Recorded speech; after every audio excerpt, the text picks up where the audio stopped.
In today's video, I'm going to teach you how to use Perplexity to research a niche, build an SEO-friendly blog outline, draft your content, and verify your sources before publishing. We're going to walk through a simple workflow that helps you move from idea to article in a way that feels organized, efficient, and reliable. This process is especially useful if you want to create content that is both search-friendly and accurate, without getting overwhelmed by too many tools or too much back and forth.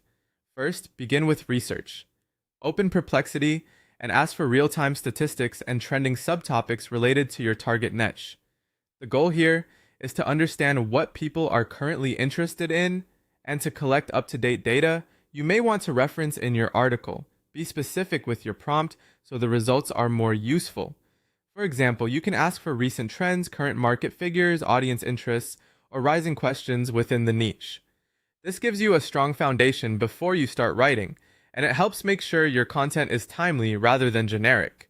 Once you've gathered that research, move on to generating your outline. Ask Perplexity to create an SEO-optimized blog outline based on the niche and trends you just explored. Make sure the request includes target keywords so the outline is structured around search intent. At this stage, you're not asking for a full article yet. You just want a clear framework, including a title direction, major headings, and logical subheadings. A good outline keeps your writing focused and makes the drafting stage much faster and smoother. After that, start drafting the content section by section.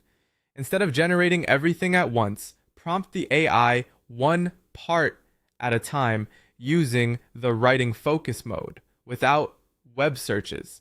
This is important because it helps the draft stay consistent in tone and structure.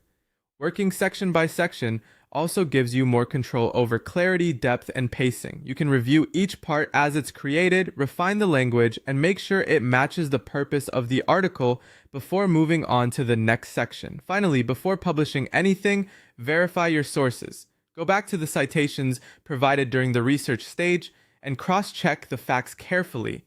Confirm that the statistics, claims, and trend references are supported by the original sources. This step is essential for credibility and helps you avoid publishing outdated or misleading information. If you follow this workflow, you'll have a practical system for creating blog content that is relevant, structured, and more dependable from start to finish.